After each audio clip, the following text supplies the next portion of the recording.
qu'est-ce que vous avez, qu'est-ce que tu as à partir si tôt? Et je lui dis, je vais à Montrégeau. Qu'est-ce que tu vas faire à Montrégeau? Et je leur ai dit ce que j'ai fait à Montrégeau. Et pourquoi je voulais venir? Eh bien, les gens se sont tus, ils m'ont tous demandé de raconter pourquoi Montrégeau. Et je leur ai dit à quel point Montrégeau avait été très important dans ma vie et dans la vie d'autres, parce que la population de Montrégeau a été quelqu'un de très bien.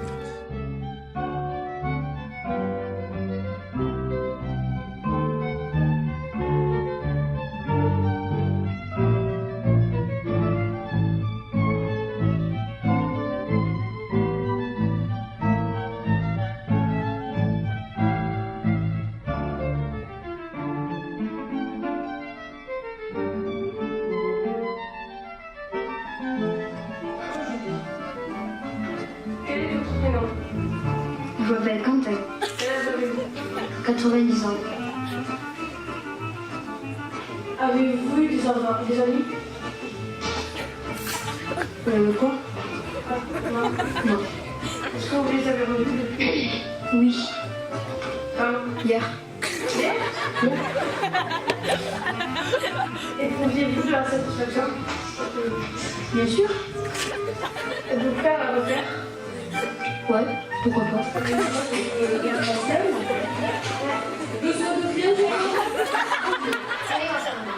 Je m'appelle Pierre. Quel âge aviez-vous à ce moment? J'avais 12 ans. Quel est votre âge? 92.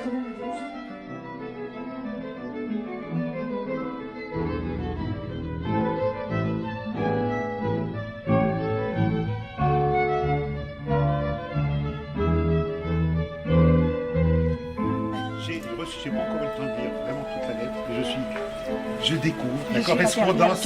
Tout le monde est mort, alors il n'y a plus que moi maintenant. Myriam Askenazi, son épouse.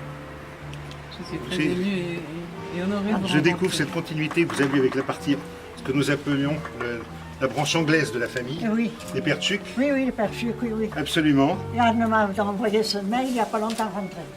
Pardon, je ne vais pas tout vous salir. Il y a paillation derrière, j'ai Non, utilisé non, madame. non, ça n'a pas d'importance. Ah ben si, ça a de l'importance. Mettez-vous là, dans les fauteuils.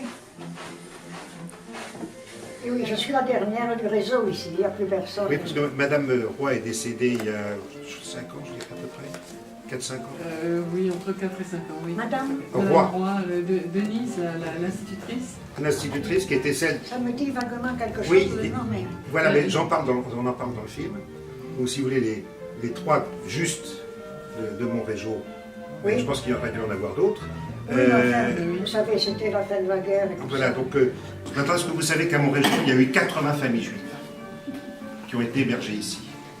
Je l'ai retrouvé parce que moi j'ai personnellement gardé contact avec les rois qui étaient les instituteurs qui étaient arrivés à Montrégeau et ils habitaient la région parisienne, donc on a eu plus facilement des contacts. Et mon neveu a interrogé longuement Madame Roy. Et Madame Roy nous a pu raconter beaucoup de choses sur Montrégeau, sur le comportement des gens, sur... elle disait dans son interview, au début, quand on est arrivé, il n'y avait rien à manger. Qu'il y avait du pain sur lequel on mettait des capres, et puis qu'ils ont commencé à avoir des petits biscuits, parce que comme c'était les instituteurs, certains gens voulaient être peut-être en étant gentils. Écoutez pas, ça se fait jamais d'essayer d'être gentil avec l'institut pour avoir des bonnes notes. Mais on donnait des petites choses, des petits paquets de biscuits, donc ça améliorait l'ordinaire. Et puis qu'ensuite, les commerçants, une partie des commerçants ont réalisé qu'il y avait des réfugiés, ce que c'était, et eux-mêmes se sont mis à faire des petits extras par rapport à ce qu'ils pouvaient faire pour aider les familles. Donc dites-vous bien que, en dehors des familles, la famille Dufort, la famille Roy ou la famille Augendre, ce sont ceux que moi, dont les noms que je connais, Montrégeau, c'est pour moi, et pour ma famille, et je pense pour d'autres, c'est la famille des bons. Et je ne peux que vous remercier. Il y avait les Augendre, chez qui nous avons habité. Il y avait les Dufort, bien entendu. Oui, ça, nous avons travaillé ensemble dans la résistance. Voilà, Qu'est-ce qui arrivait au juste quand ils étaient dénoncés ou attrapés?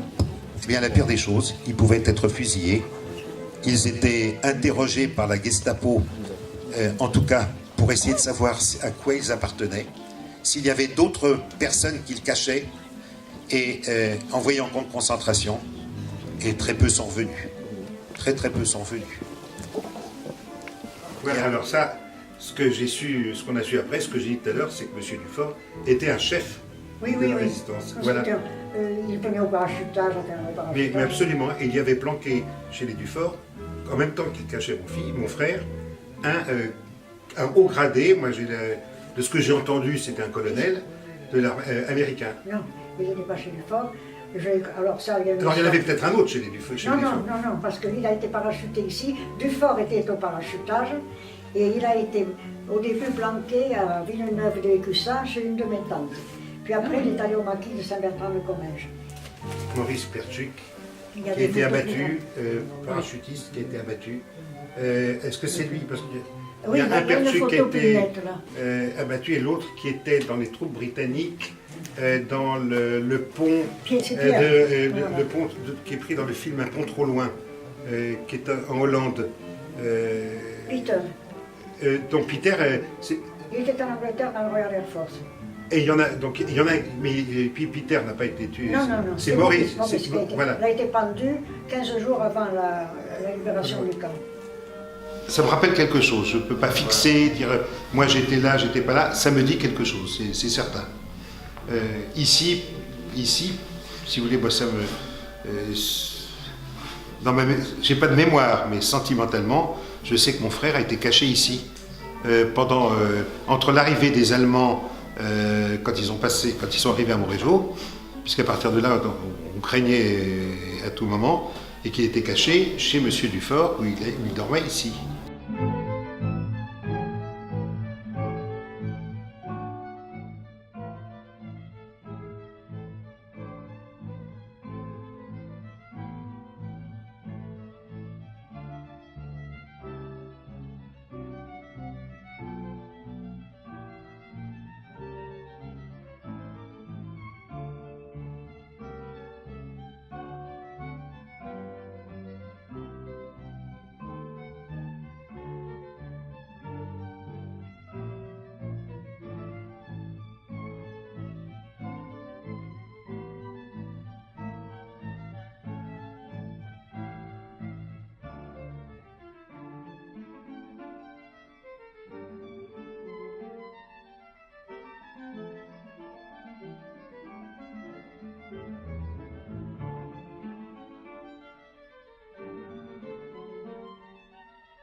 Et alors là, moi j'avais servi à ce moment-là avec mon ami intime qui était réfugié ici, une petite fille de Lévi-Boll, le sociologue. Oui. On surveillait la route en vélo pour voir s'il n'y avait pas d'Allemands.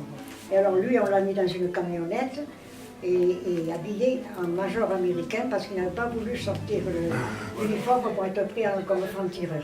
Et alors moi, ça m'avait indigné sur le coup. Puis après, j'ai vu, ça y est d'ailleurs dans mes bouquins, là, que cette équipe, les Gem Team, ça s'appelait, ils venaient d'Afrique du Nord. Il y avait un Français, un Américain, deux Français d'ailleurs. Et on leur avait dit, c'était des hommes, qu'il ne fallait pas se mettre en uniforme, parce qu'on les a parachutés à la fin de la guerre. Et ils ont cru qu'on ne risquait rien, les Américains, on risquait au bon temps. Et alors, ce colonel américain, je l'ai retrouvé 35 ans après en Grèce. C'est complètement fou. Ma fille a épousé un Grec, elle vit à Athènes, et nous étions allés passer les vacances à l'île de Spetses. Et là, on m'avait dit, quelqu'un de Tarbes, de la résistance, on m'avait dit, il paraît qu'il a un yacht et qu'il est à Spetses. Je vais à Spetses passer l'après-midi, et je dis aussi bêtement que possible, on va peut-être rencontrer Horace, c'était son nom de guerre. Et puis tout le monde se moque de moi, évidemment. Puis il arrive un monsieur avec sur le Vespa, pose son engin, et je dis, aussi bêtement que ce soit, si ce monsieur a un combat de coq tatoué dans le dos, c'est Horace. le gars enlève sa chemise, il avait le combat de coq. C'est pas vrai.